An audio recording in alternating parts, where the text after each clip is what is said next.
পৃথিবীর দূর প্রান্তের এক জঙ্গলে, যেখানে সমস্ত প্রাণী শান্তিতে বসবাস করত। সেই জঙ্গলে গুহার মধ্যে থাকত একটি ছাগলছানা ও তার মা। ছাগলছানাটিকে তার মা রোজ বলতেন, আমি চলে যাওয়ার পর তুমি গুহার ভেতর থেকে বের হবে না। তুমি যদি গুহার ভেতর থেকে বের হও, তাহলে তোমাকে ভাল্লুক টেনে নিয়ে যাবে, বাঘে ধরবে। এইসব কথা বলে তার মা সেখানে থেকে চলে যেত। ছাগলছানা রোজ গুহার ভেতরে একা একা থাকত, যতক্ষণ না তার মা ফিরে আসছে।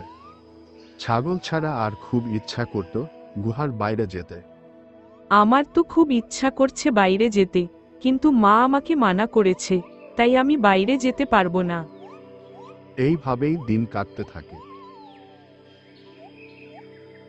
কিন্তু একদিন ছাগলছানা সাহস করে গুহার ভেতর থেকে বেরিয়ে এলো।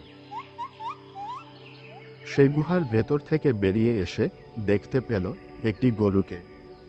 ছাগলছানা আগে এরকম এত বড় জন্তু দেখেনি। গরুর মাথায় শিং দেখে সে ভাবল, এটা একটি ছাগল, নিশ্চয়ই ভালো কিছু খায়, তাই এত বড়। ছাগলছানা গরুকে জিজ্ঞাসা করল, হ্যাঁ গো, তুমি কি খাও? তুমি এত বড় কি করে হলে?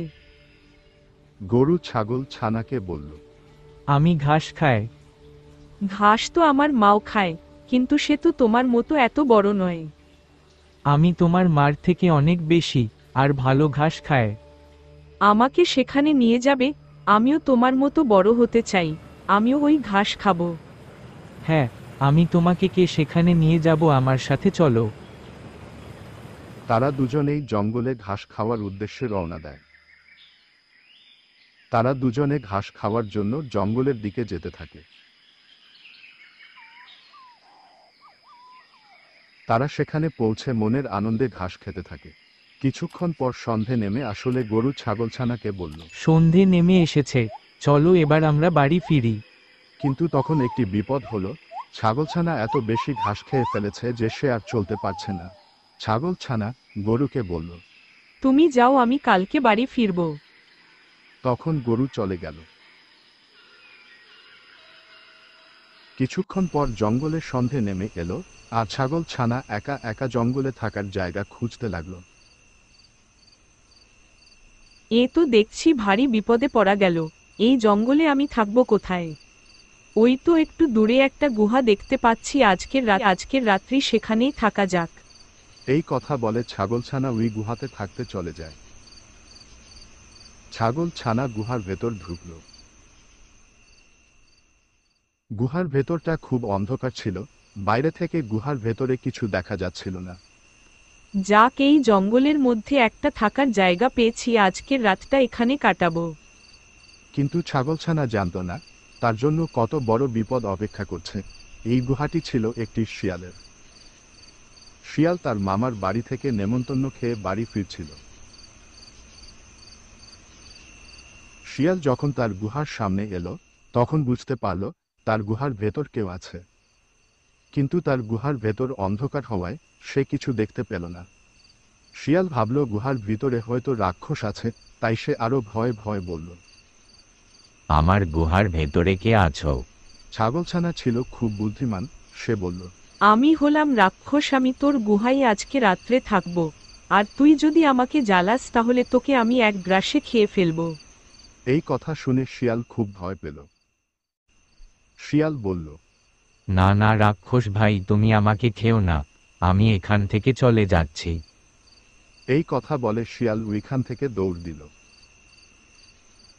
যাক, এই যাত্রায় আমি বেঁচে গেলাম। সকাল হলেই আমি বাড়ি ফিরে যাব। কিছুক্ষণ পর ভোরের আলো ফুটলেই ছাগলছানা গুহা থেকে বাড়ি ফেরার জন্য বের হয়। ভোরের আলোয় ছাগলছানা জঙ্গলের মধ্যে দিয়ে চলতে থাকে। ছাগলছানা যখন জঙ্গলের পথ দিয়ে যাচ্ছিল তখন তার সামনে একটি বাঘ চলে আসে। বাঘ ছাগলছানাকে দেখে খুশি হলো এবং বলল, বাহ, এত দেখছি মেঘনা চাইতে জল। অনেকদিন ছাগলের মাংস খাইনি, আজকে আমি মন ভরে খাবো ছাগলের মাংস। ছাগলছানা আবারও বিপদের হাতে পড়ল। কিন্তু ছাগলছানা ছিল খুব বুদ্ধিমান, সে বাঘকে বলল, তুমি আমাকে খেতেই পারো, তাতে আমার আপত্তি নেই। কিন্তু এই বনের রাজা সিংহ আমাকে খাবে বলে আগেই ঠিক করেছে। বাঘ এ কথা শুনে বলল, তুমি মিথ্যে কথা বলছো, আমাকে এইসব কথা বলে লাভ নেই, আমি তোমাকে খাবো। আমি মিথ্যে কথা বলছি না, তুমি আমাকে চাইলে খেয়ে ফেলো, কিন্তু বনের রাজা সিংহ তাতে খুব রাগ করবে। এই কথা শুনে বাঘ ভাবল ছাগলছানা সত্যি কথাই বলছে। তারপর বাঘ ছাগলছানাকে বলল, যাও তুমি চলে যাও, সিংহ তোমার খাবে বলেছে, তাই আমি আর তোমাকে খাবো না। তারপর ছাগলছানা ওইখান থেকে চলে গেল। ছাগলছানা জঙ্গলে বাড়ি ফেরার পথ খুঁজে পাচ্ছিল না, তার জন্য ছাগলছানা এক জায়গায় দাঁড়িয়ে কাঁদতে থাকে। ছাগলছানা যখন দাঁড়িয়ে কান্না করছিল, তখন তার সামনে দিয়ে একটি বানর আসছিল। বানর ছাগল ছানাকে কান্না করতে দেখে বলল, তুমি এখানে দাঁড়িয়ে দাঁড়িয়ে কান্না করছো কেন? আর তুমি এই জঙ্গলে একা একা কি করছো? আমি এই জঙ্গলে পথ হারিয়েছি, আমি আমার বাড়ি যাওয়ার রাস্তা খুঁজে পাচ্ছি না। তোমার বাড়িটা কোনখানে? জঙ্গল পেরিয়ে একটি বড় পাহাড়ের নিচে আমাদের গুহা, ওই গুহায় আমরা থাকি। আমি ওই জায়গাটা চিনি, চলো আমি তোমাকে বাড়ি পৌঁছে দিচ্ছি। ছাগল ছানার আর বানর দুজনে মিলে ওইখান থেকে চলে যায়।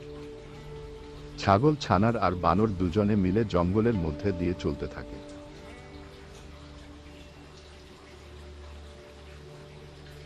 ছাগলছানা আর বানর যখন জঙ্গল দিয়ে যাচ্ছিল, তখন তাদের সামনে একটি শিয়াল চলে আসে।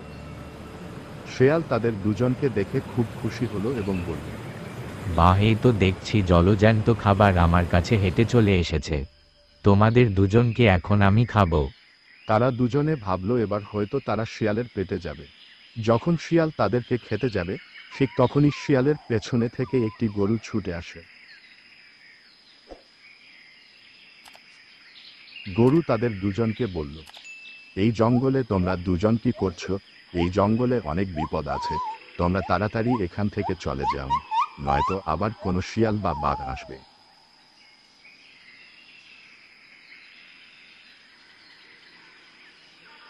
তারপর তারা দুজনে আবার বাড়ি যাওয়ার জন্য চলতে থাকে। অবশেষে ছাগলছানা নিজের গুহায় ফিরে এলো। ছাগলছানাকে দেখে তার মা ভীষণ খুশি হলো। তারপর বানর তাদের সাথে ঘটে যাওয়া সমস্ত কথা ছাগলকে বলল। ছাগল সেই সব কথা শুনে বলল, ধন্যবাদ বানর ভাই, তোমার জন্যই আজকে আমার ছানা বাড়ি ফিরে এসেছে। তোমাকে আমি অনেক ধন্যবাদ জানাই এই উপকারের জন্য। মা, আমিও তোমাকে কথা দিচ্ছি, এবার থেকে আমি একা একা গুহার ভেতর থেকে বের হব না। এই ঘটনার পর থেকে ছাগলছানা একা একা গুহার ভেতর থেকে বের হতো না। এই গল্প থেকে আমরা শিক্ষা পাই যে আমাদেরকে বড়দের কথা শোনা উচিত এবং তাদের বারণ করা কাজ না করা উচিত।